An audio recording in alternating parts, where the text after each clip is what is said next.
keep in mind that financial buyers like us are only financial buyers half the time. The other half of the time we're financial sellers. In other words, we're a lot like an airline, which would like to have the same number of takeoffs as landings. The theory is that if I buy something, fix it up, eventually I need to sell it. Otherwise, I start accumulating companies, and that's a bad thing. A public offering is in part a financial event, but it is more so a marketing event. And because you can raise money many, many different ways, right? There's lots of sources of capital. You don't need to go public to get liquidity. And so it's more important to think about it as a marketing event, which is, it could be a marketing event about selling your stock, it could be a marketing event about selling your product, it could be a marketing event about hiring, and oftentimes it's all of those things together. And so when you think about that activity for your business, it's really important not to delegate it to the CFO. The CFO needs to be involved because there's a financial component to it, but it's really a marketing issue, it's a sales issue, it can be a product issue, and it's really a team event. Only 19% of the companies that were listed on the Fortune 500 in 1965 are still on that list. So the mortality rate for businesses is spectacularly high. And the businesses that stay on that list over 30 years and longer, and there are very few of them, constantly transition the businesses that they're in. Right? There was a very significant event a couple weeks ago where GE sold their plastics division. Right? And plastics, right, was the division. It was the division that Welch built his career off of, right, from 1965 to 1980 or 85. It was one of the fastest growing, most important divisions within GE. But today, it's less relevant to that overall business. So if you think about business and technology as a particularly high cycle or fast cycle business in terms of how fast businesses grow, but how fast they collapse as well.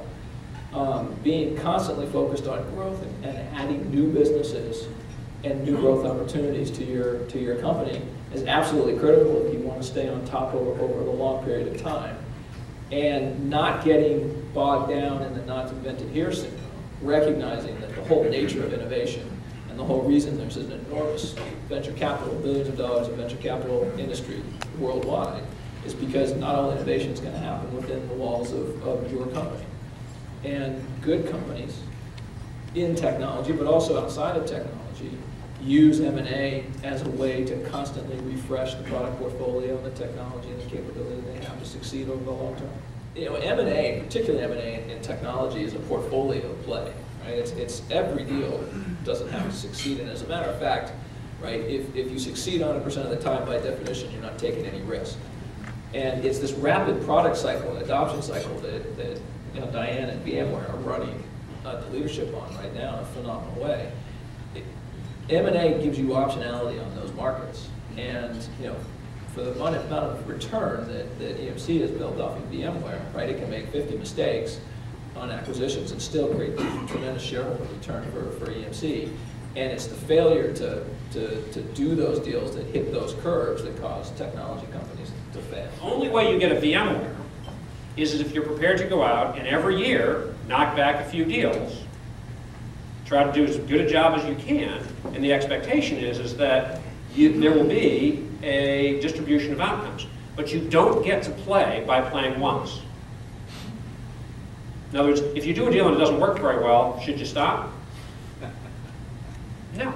And the industry has got to a point, there are a few kind of happy exceptions, but overall, the technology industry, whether it's software, most of the hardware business, the service business, where it's growing, not just matured, but it's actually growing slower than the Fortune 500.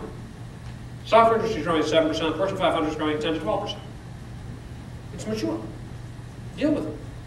And so what it means is that if you want to have continued high growth and the reinvention that Ned's talking about, it's not just a nice to have, it's absolutely critical. Every company should have, as part of its growth dynamic, an acquisition program. Doesn't mean that you should go to sleep on the organic growth and the innovation and so forth, because that's critical, but you need to be able to do both things. EMC bought VMware. It was already a very successful company, and as Diane mentioned, they paid a price that, you know, at the time was perceived as being a very high price for the business.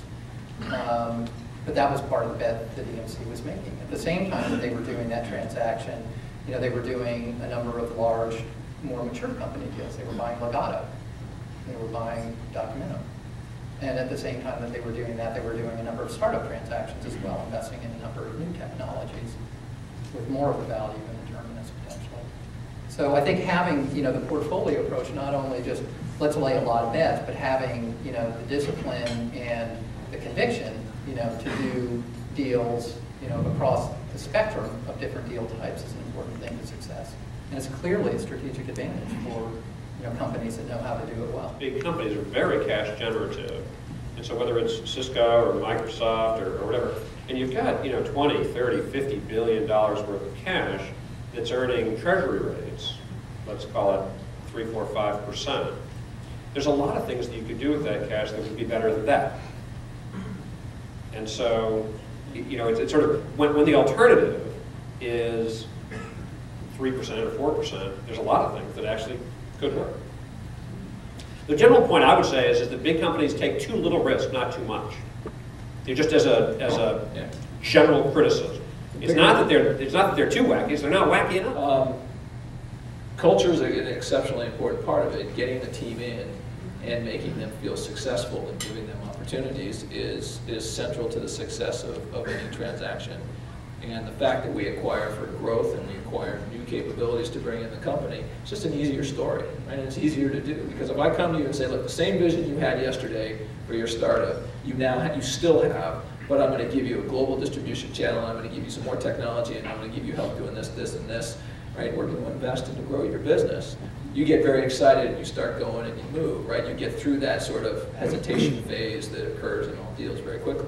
If I come in and say, look to your left, look to your right, 2 of the 3 of you will not be here in a month and a half, right? You don't move quite as fast, and I think those are difficult to do, and I think they slow companies down, and I think our business is about innovation and new market opportunities and accelerating growth, not consolidating old markets.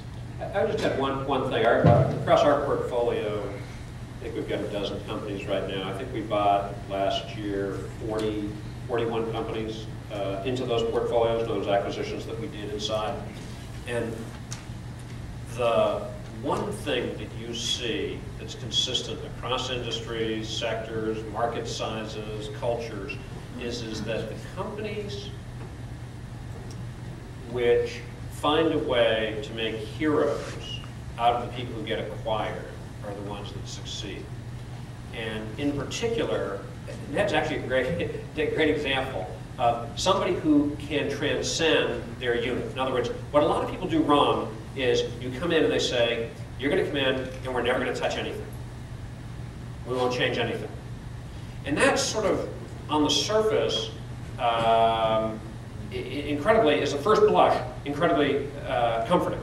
But on the other hand, it makes it very difficult to help those people take advantage of all the things a larger company has to offer. International distribution, R&D skills, finance, tax, blah, if they all sort of don't get integrated. 1, and 2, and this is the most critical thing, is that everybody has a career path. Everybody would like to grow, learn more, be promoted, get bigger jobs. And the fact that Ned, and by the way, a lot of other senior guys at Cisco, didn't kind of get stuck in their little acquisition grotto, but got promoted, got other jobs, moved around, so on and so forth. The place is filled. And you see that, I think, in all companies that know how to acquire and integrate well.